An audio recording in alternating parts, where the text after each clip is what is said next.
Hello and welcome back to Bad Food Science. I'm Brienne, and today we are going to go through how to scientifically, or as scientifically as possible, make the best hummus. Once we've gone through all of the ins and outs on how to make the best hummus and how to kind of upgrade our tahini sauce in order to make the best hummus, we're then going to try and figure out the easiest way to make hummus more portable. I know that you can already get hummus in little tiny containers, and they're okay.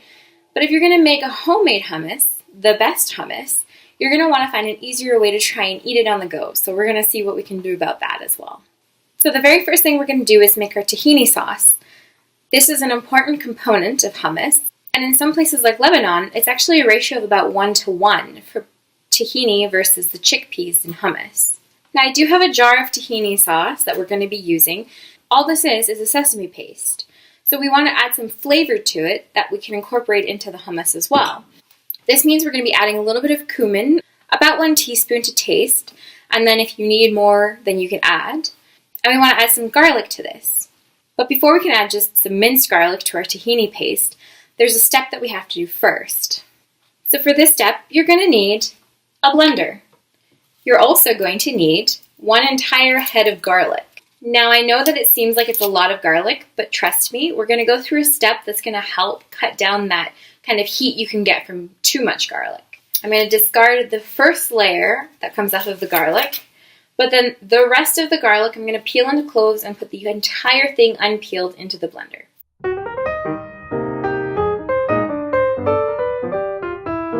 You can remove any excess skin that just comes off.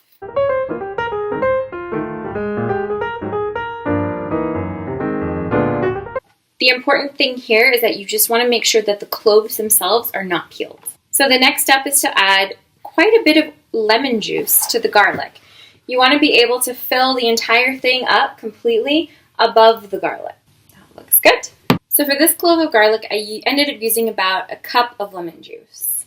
The reason that garlic can be so potent and kind of hot to eat in large amounts is once you've peeled it and cut the garlic cloves and you've exposed it to the oxygen in the air, it will cause the enzyme allicin. I don't know if I'm saying that correctly or not, so I'll make sure that the spelling for everything is up here in the corner. But it will cause the enzyme allicin to convert this mild compound alliin to allicin. Now, the pH in the lemon juice, this is going to reduce the allicin activity. It's not going to allow the compound alliin to convert as much to allicin. And this is going to keep your garlic from getting too potent. So the reason we are doing this first is because we want to stabilize the enzymatic activity. Once it's been stabilized, we've blended this together, we're going to then strain out the juices. We can add this to our tahini paste. But then that's as far as we go with the tahini sauce until the very end of making hummus. You don't want to add your tahini sauce into the chickpeas when we blend it together to make our hummus. You want to blend it first, finish making your hummus, and then add the tahini sauce after. Otherwise, you could disrupt this stabilization of the enzymatic activity, and it'll become very harsh and kind of hot to the taste, and you will ruin your hummus. So, first things first, let's blend our garlic and our lemon juice. Okay, so we now blended our entire head of garlic with our lemon juice. We're going to set this aside for a second, because I'm going to put our tahini paste inside of our bowl first, and then we're going to strain this so we just get the juice into the tahini. You will need 1.5 cups of tahini paste into your bowl. So I have just a regular half cup here, and I'm going to add my tahini sauce into my bowl.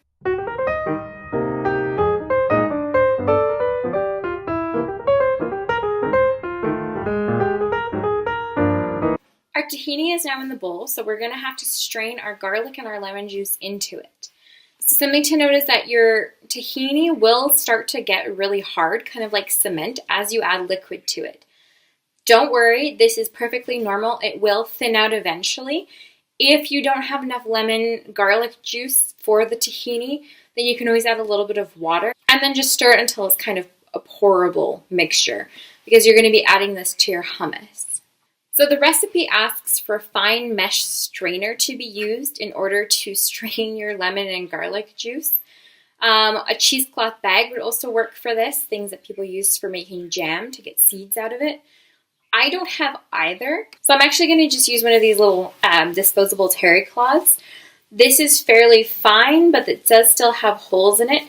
So my hope is, since I can see through it, my liquid should come out, but I should be able to keep all of the big pieces in. So we're going to give this a try and hope for the best.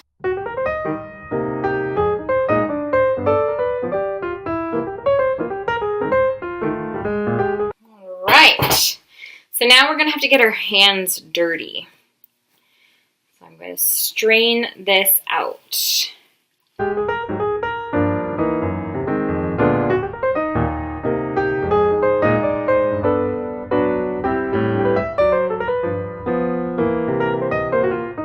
So that worked pretty well, which is kind of nice to note because then I can use that for making jam later. If you need it as well, my hands actually don't smell like garlic. They smell more like lemon juice than anything else. But if your hands do smell like garlic, something that you might remember from my other video is that you can just wipe your hands on any stainless steel that you have in your house because it will bind with the molecules of the garlic and it will take the smell right off of your hands. So that works for onions, for garlic, and also for fish. So I don't think I'm going to need any more water. I think the 1 cup of lemon juice is more than enough. If you want to make this easier on yourself, you can use a bigger bowl than me. You can also try adding it just a little bit at a time. So you can strain the lemon garlic juice into a separate bowl, and then just add a little bit at a time, mixing it into the tahini. I'm going to try and get out all of the lumps that we can because this is going to go into the hummus after we've blended it all and made it smooth. So we don't want the tahini to be lumpy. The last step with the tahini sauce is to add a little bit of cumin. I'm only going to add 1 teaspoon. And then if I need any more cumin in my hummus, then I can add it in at the end after I've tasted it. You don't want to put too much in because it could just be overpowering. So I'm going to add 1 teaspoon of cumin into the tahini sauce.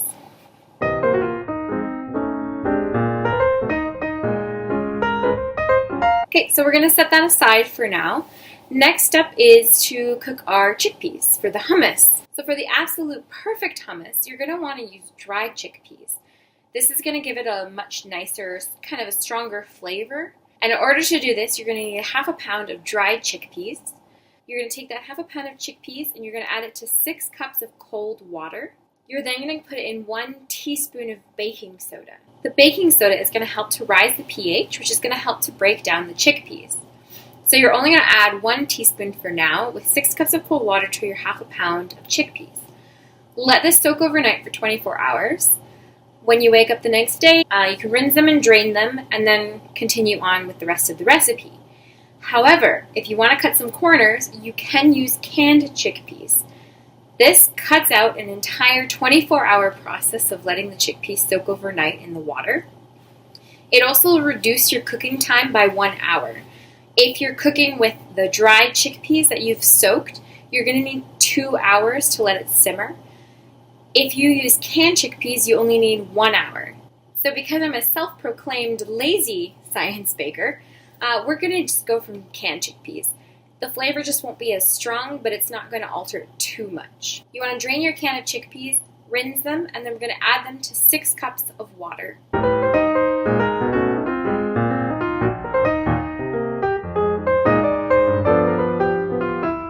So obviously the easier way to do this would be to take a colander, put it in the sink, dump your cans in, rinse them and drain them through that. But my colander is actually in Colorado, and it's very far away from me at the moment. So I'm just cleaning them in the can. I have 6 cups of water in my pot all ready to go, and now I'm going to add my chickpeas. I've already prepared for the next couple steps, but I'm going to show you what else I'm going to add into my pot before I bring it to a boil. So in my bowl, I have 1 small to medium-sized onion, peeled, cut in half. I have 3 cloves of garlic. They don't need to be peeled. They will lose the peels as they are cooking. I have 1 stalk of celery, cut in half. 1 small carrot, cut in half and peeled. And then I have 3 small dried bay leaves. If you use fresh bay leaves, you only need 2. So I'm going to go add all of my vegetables to my pot. So there's my pot with everything in it. There's just one more ingredient we need to add, and then we're going to bring this to a boil. So the last ingredient we need to add to our pot is 1 teaspoon of baking soda. Like I said before, the baking soda is going to help to increase the pH, and this is going to help to break down our chickpeas. So we're going to add 1 teaspoon of baking soda to our pot full of vegetables and chickpeas. We're going to bring it to a boil, and once it's boiled, bring it down to a simmer, and we're going to leave it on the stove for 1 hour. Alright, so we've come to one of the final steps in making our hummus. So we've let our chickpeas and our carrots, celery, onion, bay leaves boil down, and they've been simmering for about an hour. Now the reason you want to cook this a really long time, and I mean longer than you think you should, so if you cook regularly, this is going to be completely against your instinct because it's going to kind of go almost mushy. The vegetables still retain their shape, but they are very mushy. Like, this is not how you would want to cook them if you were going to eat them like this. But make sure you really cook these down. You really, really want it to be cooked very, very well. If you don't, you are going to have to peel your chickpeas. If you've decided not to boil it down and you wanted to peel your chickpeas, the easiest way to do this is to soak them in a bath of water, rub them around with your hands, and then all of the skins will come up to the top of the surface, and you can just skim it and then compost. But honestly, for me, the easiest way is to just boil them down a whole lot so that they are completely cooked, and then there won't be any lumps in my hummus, and I don't have to peel. Okay, so we are now bringing back our blender. We are using a blender rather than a food processor because this is actually going to give you a creamier, more blended hummus. The food processor could potentially leave lumps, but it's just not going to be as creamy. Now, in order for your blender to work really well, we are going to need to blend this while everything is still really hot. So we're going to remove the top of the lid. So we're just going to take this out. We don't need this. We need a hole on top of the blender for the steam to be able to escape. While we're blending it, we just have to cover this with a cloth of some kind so that nothing escapes from it except for the steam, because it will be hot. The reason we blend this hot is so that it doesn't firm up too much while we're blending. So because this is a very starchy, viscous liquid, if we blend this when it's too cold, it's going to firm up a lot faster in the blender, and you're going to have a really hard time getting it to actually blend. Whereas if you blend it when it's warm, it hasn't had time to firm up yet, and you'll be able to get that consistency of like a milkshake, which is what we want. What I'm going to add to the blender is going to be all of the chickpeas, the garlic, as well as the carrot. I don't actually need the bay leaf, the onion, or the celery anymore, so you can discard those. We are also then going to add just enough liquid to cover everything in the blender. This way we'll actually be able to blend it properly. One more thing to note is to blend it on a low speed. You don't want to go too fast, too quickly, because this could cool down the mixture a little faster than you want it to, and it'll make it firm up a little bit more in the blender, and you're going to have a hard time getting that nice creamy consistency for your hummus. Okay, I'm going to show you guys before I blend it. I have my carrot, my chickpeas, and a little bit of water in here, just enough to cover everything. It was kind of hard to get some of the liquid out without losing some of the chickpeas, so there might be a little more liquid in here than I would actually prefer to have, but this should be okay. So I'm going to blend this up and I'll let you guys see what it looks like after. Okay, so we've blended our chickpeas and our carrots and garlic together. It is not as thick as I would like it. I don't know if this means I needed 2 cans of chickpeas or not, but we're going to see what happens when we add the tahini sauce to the chickpea mixture. So we have a glass bowl here, and we're going to add our chickpea brew to it first. It's more like a chickpea soup at the moment. So we'll see what happens as this cools. And we're going to add our tahini sauce to it. The tahini is very thick. That looks like hummus. So we'll see what happens when we add it. It's very watery, as you can tell, but the more tahini we add, the more it starts to thicken up. So we'll add a little bit more tahini here so you can see what happens.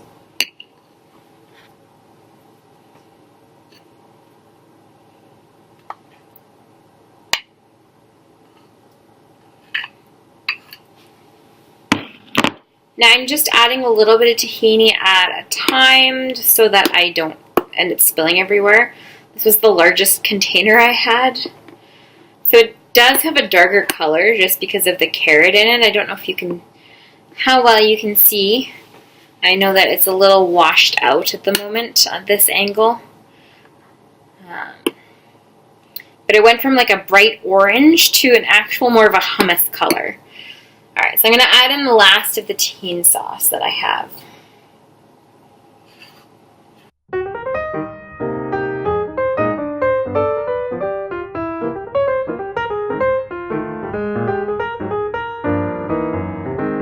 This made a ridiculous amount of hummus. It's still very liquidy. It's not like a hummus, it's like a hummus soup, which is kind of strange. But I'm going to just let this cool, and then we'll come back and see what happens. And hopefully it'll have thickened up. So it's the next day. I let my hummus sit in the fridge overnight to see if it would thicken up. And unfortunately, I have to report that it did not actually thicken up a lot. Like, it thickened up a little bit, but not a whole lot. This just means there was too much liquid in the recipe. So I would use a lot less of the water stock when you're blending your beans, because otherwise it doesn't thicken up the way that you would want it to for hummus. So we are going to see if we can thicken this up. So I'm just going to take a can of chickpeas and I'm going to cook it with its own liquid. I'm not going to use any extra water. I'm going to use its own liquid because it is full of starches. I'm going to cook that down for about 20 minutes and then I'm going to blend it, and I will add my pre-existing hummus to the blender and I'm going to mix it together and then we'll see what happens. So I'll let you guys know. Alright, I'm back. I boiled down another can of chickpeas. It was about 20 minutes. I had to add a little bit of cold water to it halfway through the boiling process just because it boiled out all of the water that was from the can and it was starting to stick to the bottom of the pot. But I didn't want to add too much water because we're trying to remove some of the liquid. I then added only half of the hummus mixture that we already had to the blender, then added the chickpeas to that and blended it up. It was a little more difficult to do it that way, just because it started to get very thick very fast. But I'm happy to report we now have some very thick hummus. This is what it's supposed to look like, so that's good. So my recommendation for you guys, if you don't want to do what I had to do, it would be to cut down the amount of water that you use in the first recipe, as well I would cut back on the onion, the carrot, the celery, bay leaf. But I would add in another can of chickpeas. So we started with 6 cups of water yesterday, boiling it down with all of our ingredients. I would start with only 3 cups of water, half a large carrot, or a very small carrot, half a celery stick, maybe 1 to 2 bay leaves, and half of that onion. I would then add in 2 cans of chickpeas, but I wouldn't follow the directions and drain them. I would actually just add in that liquid as well because it gives it a little bit more of that extra starch in order for it to thicken up properly. Then as you're boiling it down for that hour, if you just keep an eye on it, and if you need a little bit more water, then you can add as you go. But rather than starting from that 6 cups of water and then needing to try and strain it and get all of the chickpeas out in order to blend it, I found that part the most difficult, which is why I ended up with a lot of water in my hummus, which made it very liquidy. And that's not what we want. But now we have a very thick, creamy, smooth hummus, and now we actually have to see what it tastes like. So let's give it a try. After we blended it, we added a little bit of salt, just for some flavor.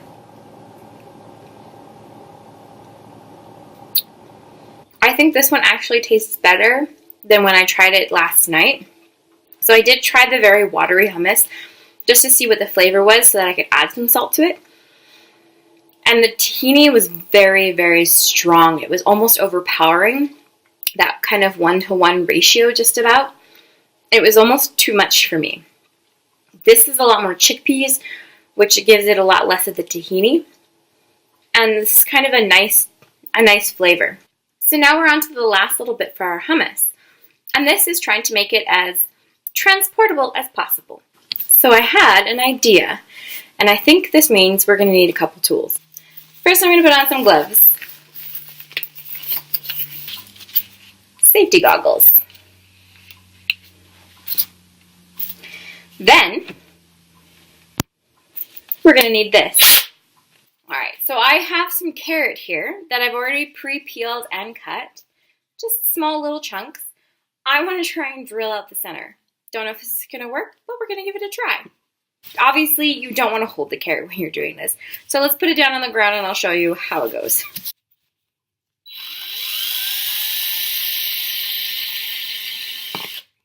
It's cracked a little, but we have a hole.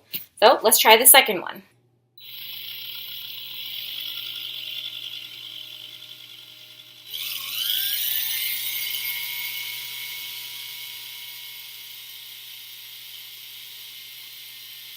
So what we're going to do is we're just going to go with a little bit of hole that we have here.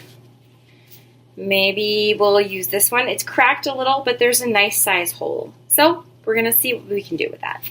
The next step, other than putting the safety on the drill so that it doesn't accidentally get knocked on, is we need a piping bag. And I don't actually know where our piping bags are either. Very organized. So instead, I'm going to use just a Ziploc baggie. This is something that you can actually use in a pinch if you don't have a piping bag, and it works just as well. So I'm going to add some hummus into this. Alright, so we've got our hummus in our bag. I'm going to bring it to the corner and kind of tie it up a little. Alright, and then I'm going to cut off just the little tip, and I just only want to cut off a little bit. But I'm going to take off the gloves first just because they're very large on my hand and I don't have a lot of dexterity with them on. We just removed like the tiniest piece of plastic. Alright, so let's see if this works. We're going to try and fill our carrot with hummus.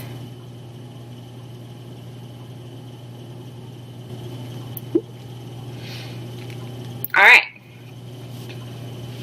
Let's see what happened. Did we actually make it in? Did it work? Let's find out. This actually worked. Take a look.